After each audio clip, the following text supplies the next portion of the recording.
Na aula de hoje nós vamos aprender a estrutura do tarô. Sou Bob Monteiro, aqui do Espaço Arte Tarô. Sou tarólogo, cartomante e instrutor de tarô. E meu objetivo aqui é ensinar vocês de forma muito simples e muito clara a jogar tarô e a conquistar autonomia e liberdade financeira através das cartas. Vamos aqui entender a estrutura do tarô. Essa estrutura é uma estrutura fixa, mas ela não é uma estrutura engessada. Nós temos um deck de cartas com 78 lâminas, divididas em dois grupos.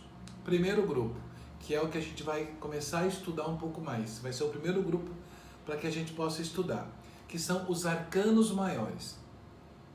Bob, o que seriam os arcanos maiores?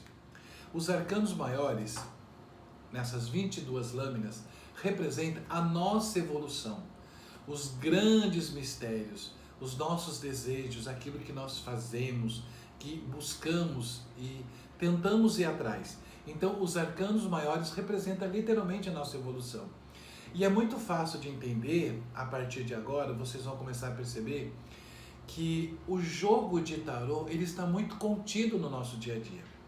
Então, dessas 22 cartas dos arcanos maiores, e eu quero frisar aqui que nós vamos estudar todo o curso com o tarô de Waite. Então ele fica muito mais fácil para que vocês possam entender.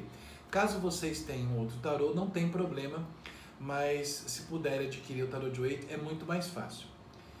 Dentro desses 22 arcanos maiores, no tarô de Waite, o arcano louco segue com o número 0.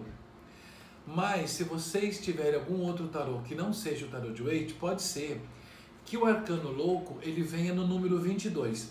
Não tem problema nenhum. Vocês podem fazer a mesma jogada, porque não vai ser o número, nesse caso, que vai fazer a diferença dentro dos arcanos maiores. Então, os arcanos maiores, 22 cartas que representam os nossos mistérios. Já os arcanos menores são 56 cartas que representam as nossas ações, o nosso dia a dia, tudo aquilo que você faz da hora que você acorda até a hora que você vai dormir. Então, os arcanos menores representam literalmente o nosso dia a dia. E eles são divididos em 4 grupos, representado por 4 naipes. Bob do céu, mas isso é fácil de entender? É, gente. Mais pra frente nós vamos falar dos elementos e vocês vão entender que os arcanos menores, dividido em 4 grupos, representado por um naipe, tem toda a associação com o elemento.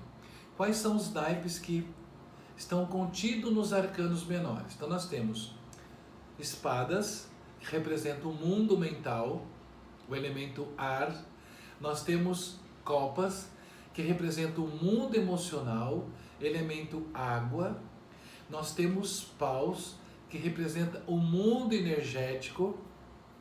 E nós temos ouro, que representa, paus representa fogo, e nós temos ouro, que representa o nosso mundo material, aquilo que nós conquistamos, aquilo que nós produzimos, que representa ouros, terra. Então, dentro desses 4 grupos, eles são constituídos de 14 cartas. A carta número 1, que é o As, que vai até o número 10. E depois nós temos mais 4 cartas da corte, que representam exatamente quem nós somos dentro do jogo, dentro do universo. Por quê? Porque nós somos nobres. Vocês vão entender isso mais pra frente, quando a gente for estudar a corte do tarô. Então vale lembrar que os arcanos maiores, 22 cartas, representam os grandes mistérios, a nossa evolução. Arcanos menores representam os mistérios menores, quem nós somos, as nossas ações do dia a dia. Dividido em 4 grupos: espadas, copas, paus e ouros.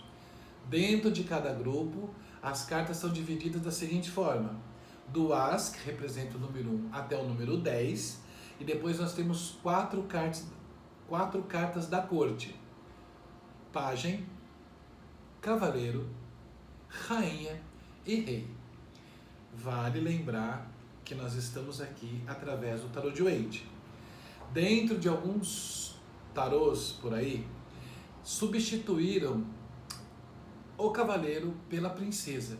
Mas Bob, e daí como é que funciona? Da mesma forma. Vocês vão fazer a leitura que da forma que vocês vão aprender a jogar tarô, vocês vão conseguir interpretar qualquer carta de tarô. Então, gente, o tarô de Waite é muito mais fácil, porque ele é rico em imagem, em símbolos. Então aqui nós temos cabala, numerologia, astrologia, catolicismo.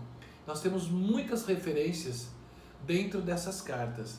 Mas qualquer outro deck de tarô também vai ter essa mesma estrutura, que ela é fixa, mas volto a dizer, por isso que eu digo que ela não é engessada, que o arcano louco pode vir com o número 22 e não 0, e dentro de alguns decks de tarô não há o cavaleiro, há a princesa da corte, tá tudo certo. E dentro dessa estrutura, é preciso entender, mas Bob, eu ouvi falar que as pessoas podem fazer só jogadas com os arcanos maiores. Isso é fato. Realmente tem muitos tarólogos ainda hoje que fazem as suas leituras somente com as 22 lâminas dos arcanos maiores. Mas eu quero fazer de vocês um profissional da área, uma pessoa muito porreta dentro do universo do tarô. Por que você vai fazer um jogo de tarô só com 22, se você pode fazer com 78? É só juntar. Não há diferença nenhuma, porque vocês vão entender exatamente o que a carta quer dizer, e a partir do momento que vocês estudarem, tirar uma carta lá, 9 de espadas, vocês vão entender os símbolos, os códigos, a cena, né, o que vocês viram da cena, qual o primeiro plano, o segundo plano, o detalhe do detalhe, e vocês vão fazer uma excelente jogada. Então vale lembrar que essa é a estrutura do tarô. 78 cartas, dividido em 2 grupos, 22 dos arcanos maiores e 56 dos arcanos menores, ok? E agora vocês vão acompanhando, porque nós vamos também falar dos elementos e como os elementos estão contidos nos arcanos menores. E vocês vão ver como é muito fácil entender as nossas ações quando vocês pensam, quando vocês sentem, quando vocês agem e quando vocês conquistam. Vocês vão dizer, mas são os 4 naipes do tarô dentro da minha vida, dentro do meu dia a dia. E é exatamente isso, ok? Beijo do Bob.